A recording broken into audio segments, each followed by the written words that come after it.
The channel's been running just over a year now, and a few times in that time some people have asked me what my filming setup is, so here we go guys. Up until the Austria videos, this was my filming setup. So as I'm going to move around a little bit so you can see, but what I've basically done is I've got just a clamp, and it's clamped up on the board there, sort of just behind the driver's seat. It's got, as you can see, just a clamp and a couple of ball joints. All I did was buy it on Amazon, and then a mobile phone holder, and that is an iPhone 13. It's an old phone that a family member of mine wasn't using anymore, and that was what I was using. So it was set up like that. If I try and come round the front, if I can get around here, that's what it looks like from front. I'm going to come around the back as well, because this is actually, out of all the things I've done, this has given the best angle from a filming point of view. Just going to sit down in the seat here. So that's kind of basically, obviously the angle would be corrected for what, you know, for whatever I needed for the film, but that's what it kind of looked like. And that was to say, up until the Austria videos, all of my videos were filmed on that phone. I mean, obviously using a phone has its advantages. It has its own internal power source, it's got its own internal storage, and you've got, you know, focusing control and all that kind of stuff on it. So that worked very well. The only problem I had, of course, with that, as you can imagine straight away, is that as passengers came down the bus, if I come back a little bit, you'll see, as passengers come down the vehicle to get off, of course, what they do straight away is they put their hand down like that, straight onto it. Or if they don't, as they come down here, you know, a bag will just brush here in this space. And it always got knocked. It will just get knocked down like this, off or round or whatever. And it always got knocked, which means that what I had to do basically was every time I stopped, I'd have to leap out the seat, undo the little clip here that did the ball joints, this one here, and just rotate it out of the way and put it down here, out of the way, or it would just get knocked. So it was a great angle, but it wasn't the best in terms of passengers, so I had to keep putting it up, putting it down, putting it up, putting it down, get back in, put it back up again, start recording, stop, put it back down again, and round. So it was great for my recording, and the iPhone 13 has got decent stabilization on it. I do have an iPhone 8 as well, an old iPhone 8, but the quality of the video and particularly the stabilization was considerably better using the iPhone 13, and that was what I was using. So that was the first setup. Now that I've got the DJI proper action cam, it's set up on the other side. I'll come on to that in a second, but basically this is the setup. I've got the cam there. I've still got, what, another one of those ball clamps, exactly the same, and it then needs just a couple of adapters to get it into the right fixings for the camera.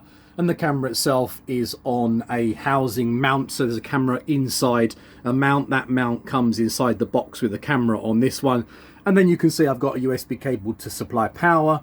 The batteries on these are okay, but they'll only last maybe 30 to 45 minutes tops. That clearly doesn't work for me, so I have to have it powered on the whole time. That's fine, USB power plugged into one of the USB sockets on the coach. So in terms of location, it's over here on the other side. If I come out, you'll see that we've got door, and then this is, so it's basically mounted to the crew seat. Obviously it doesn't work if it's a two-man job. The person's head will always be in the way. And what I've done is, the reason I've put it over there instead of over here where the old one was, and of course I now don't have both of these up, this one, the iPhone, is not up anymore, is that I did try the DJI over here, but even given its smaller form factor, it still got in the way, and people still put their hands on it, which means fingerprint on the lenses, and people just, you know, knocking it out the way. So that's why I moved it over here. I tried just about every location I could think of in the coach that gave even a semi-decent angle, and this is about the best I can manage. It's a bit off-centre really. I ideally want it kind of about here, but there's just no sensible way of attaching it using this method.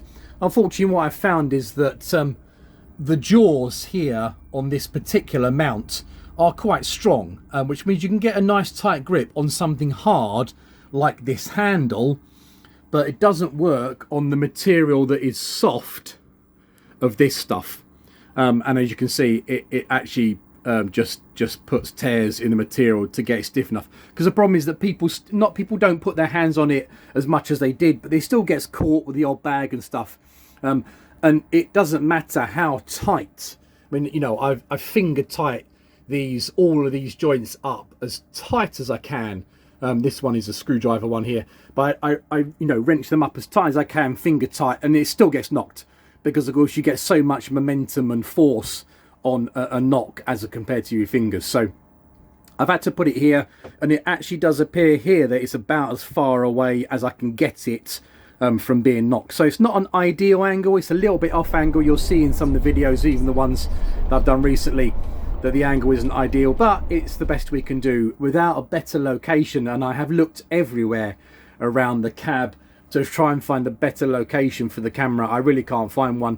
I'm interested out there for the people who watch my videos who do their own vlogging, especially if you do coaches or possibly cars or other vehicles. Where do you put your cams? Tell me where you put your cameras. I'll be interested to know, and what cams you use. So as I say, I've got a DJI Action 4 that I bought recently, and much better than the phone. I mean, yes, it needs a power cable. I said before that the phone has its own power source, which it does, which is really useful. So this does need its own power cable, but other than that, from every other point of view, this is better. Obviously it would be. It's a dedicated action cam for filming stuff like this, as opposed to using a phone. But anyway, so that's my new cam setup, and I will use my phone that I'm using to record this for the self taken elements. Obviously I use a front-facing camera so I can see what's going on. I do those, and I'll flip the camera around and use the back camera like I have here to film bits and pieces as I need to.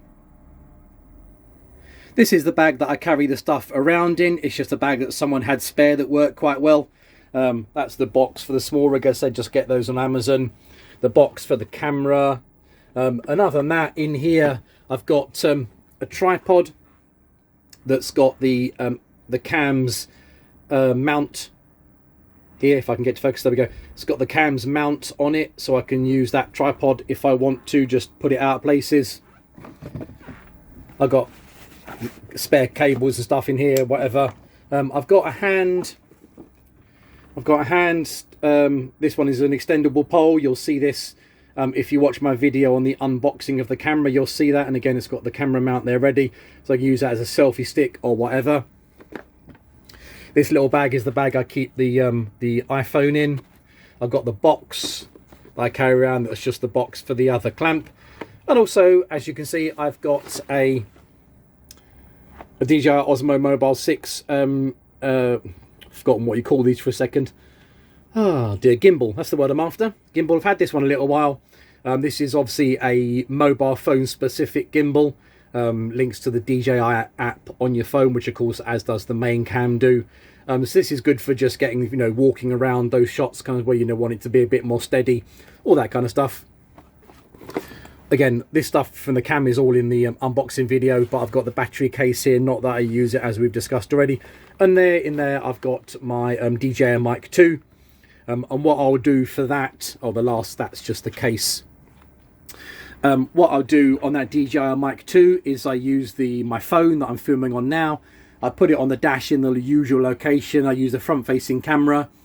I then connect the DJI Mic 2 to my DJI cam, and then I set both the cam and my phone going. So I'll point this phone I'm filming on, I'll point the camera for that towards me. So this is me doing my talking heads when I'm actually driving along. So I'll connect the DJI Mic 2 to the cam here. I'll use my phone. I'll get both going. I'll do a clap or a syncing noise to get them synced up for later on in the post-production process. Get those both on and filming. Then obviously I'll start driving. I can't do all those pre-bits once I'm driving, so I have to get it all going once I start driving. Then I can, wait, do my talking, whatever. Then when I'm able to stop again, I can then stop all the filming and all that jazz. So the camera, the DJI camera, is obviously then doing the front-facing film, and it's doing the voice of me recording. And then my phone, that again I'm using to record this, the one that's facing me in the cab, all that's doing then is just videoing my face. So the voice and the front come from the cam, and my face comes from my phone, and that's how I will do the talking heads when I do those in the coach. So there we go. I think that just about covers my setup. It's not perfect, no, absolutely not. Is it how I'd like it? Well, I mean, it works, it's okay. I say it's not perfect, but it does for what I need it to do. I'm no professional, as you all know by now, but I think this does me okay. So as I say, if you guys do any filming or anything of this nature, please tell me what your setup is. Tell me how you do it. Maybe I'll get some hints and tips, and I'm more than happy to share what I do here in case that helps anyone else. Okay guys, hope that's been interesting. See you again in the next one.